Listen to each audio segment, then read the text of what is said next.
Hola, buen día, Agustín. Buen día, Nico. Buen día a sus oyentes. Buen día. Bueno, ¿cuál es el punto, el aspecto, el detalle que consideran más urgente cuando se habla de falsas denuncias?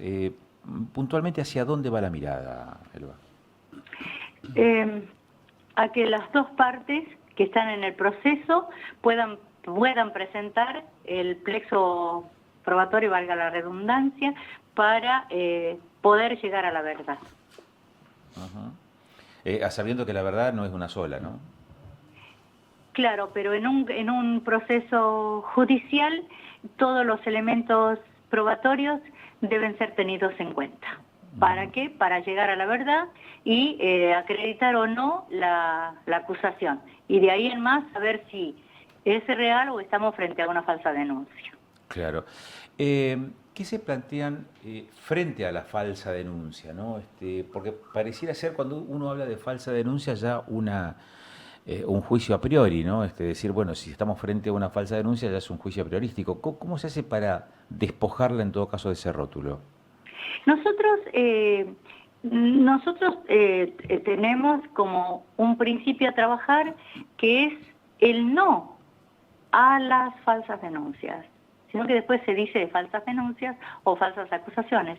Nosotros decimos no a las falsas denuncias, no que no se denuncie, no que no se investigue. Justamente estamos diciendo que se debe realizar cuando uno presume que está frente a un hecho delictivo, que se denuncie y que se investigue. Y cuando se investigue, que se abra la posibilidad que aquella persona denunciada, eso no es específicamente en mi caso, ¿no? Porque en el caso que yo trato son los docentes, se pueda presentar todas las pruebas y no sea solamente el relato de un solo lado. Eso. Preocupa mucho la cantidad, el número de denuncias en el ámbito educativo y que involucra a docentes. Sí, es preocupante porque casi todos los días tenemos a alguien nuevo por el daño que provoca, porque son retirados inmediatamente de sus funciones, se les arrebata la presunción de inocencia y los dejan en la calle para iniciar un proceso judicial que es largo, que es gravoso, porque cuesta en el ámbito penal bastante dinero, y los docentes no están preparados por eso, y casi la mayoría de los casos, ese día dieron las estadísticas en el Congreso, y se habló que en un 95% eran inocentes. Y porque el ámbito judicial y las personas que llevan adelante esta investigación no conocen el procedimiento administrativo y no conocen cómo se desarrolla la educación dentro del aula, que son por periodos de 40 minutos, que no es en el caso de los docentes que generalmente son acusados, son profesores de educación física y música y tienen sus dos acompañantes dentro del aula. Es un grupo estudiantil entre 22, 24, 25 alumnos, cuando hablamos del máximo, ¿no?, de alumnos, y son dos acompañantes que tienen los docentes, que en el caso de los pequeños es todo videado, y que la gente transcurre, el otro personal del colegio transcurre ahí por esos pasillos, y en el caso de educación física es un ambiente abierto donde a veces hay otras personas en las tribunas, por ejemplo, cuando están en educación física. No se dan estos hechos o estas clases no se dan con una sola persona, o sea, con dos personas, o una en cuatro paredes y un techo, o sea, en soledad, como suelen darse, porque los profes están acompañados siempre. No pueden, dice la norma, entrar al aula solo, y de hecho así ya los profesores hacen. O sea, jamás toman el aula si no están con sus dos compañeros pedagógicos, o el que les lleva las pelotas, en el caso de educación física. O le preparan los instrumentos. Doctora, aquí en Neuquén en el último tiempo hemos tenido varias denuncias por presunto abuso sexual. ¿Este es uno de los mayores temas en cuanto a las denuncias, a las falsas denuncias? Sí. Acoso sexual, abuso sexual, sí. ¿Y qué otro tema, qué otro tipo de falsas denuncias hay?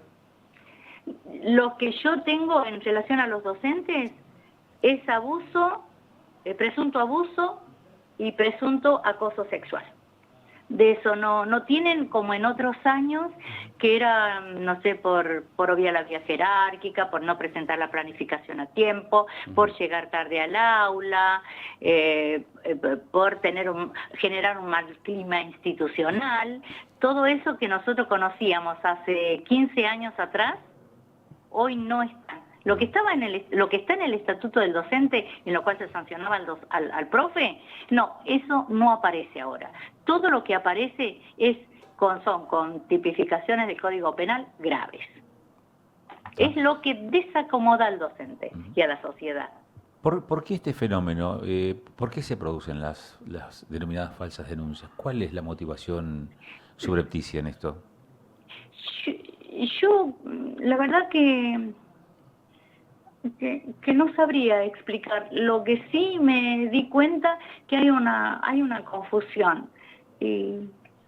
Por ejemplo, dicen, me acosa en los recreos el profesor. Donde yo estoy, yo siento su mirada, me mira de una manera extraña, perturbadora, no quiero ir a la escuela por esto. Generalmente se da en adolescentes, y si en casos que ya han sido archivados y cerrados, por ejemplo, de lo que lo acusen, esos días el profesor no estuvo, por ejemplo, de las fechas que ellos dicen, no estuvo, o de esas horas nunca estuvo en esos recreos, porque él no cubre recreos, por ejemplo, ese tipo de cosas. O que una niña de 3 años, la mamá aduce que se sentía acosada por el profesor de arte, por ejemplo.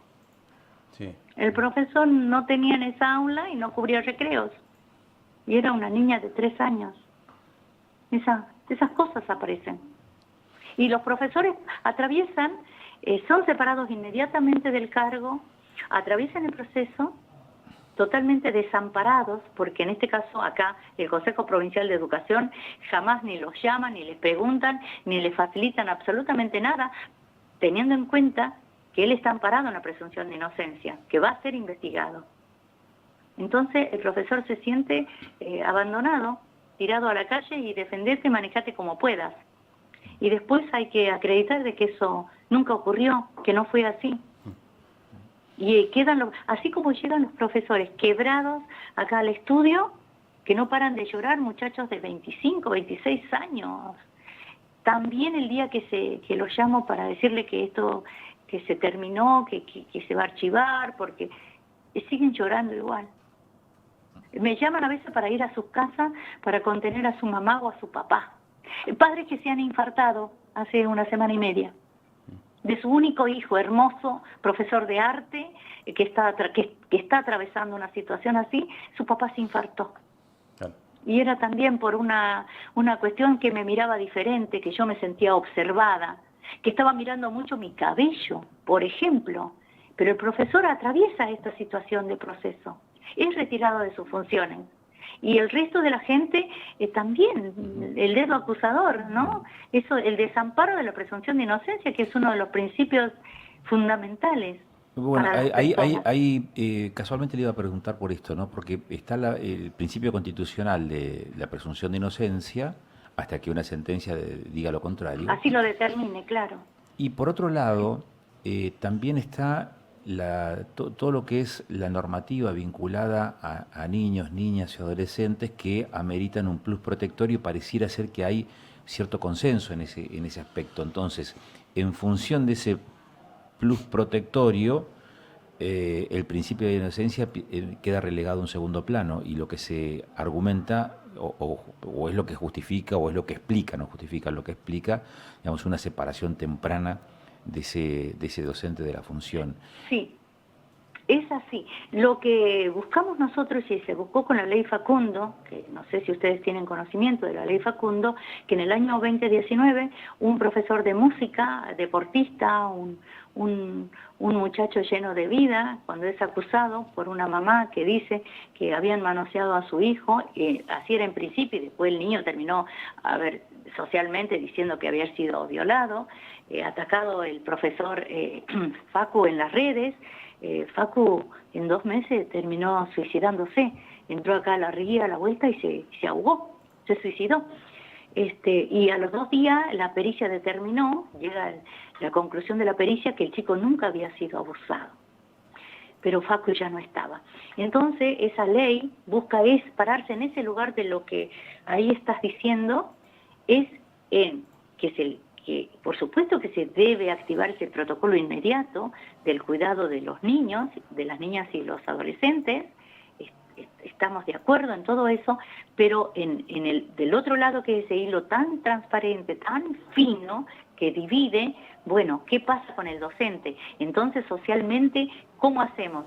Protejamos al docente, dice la ley Facundo, el proyecto de la ley que va a ser promulgada en la semana esta, si Dios quiere. Entonces, ¿qué dice la ley? Vamos a proteger, a amparar al docente mientras dure este proceso, hasta que la justicia lo determine. ¿Qué quiere decir?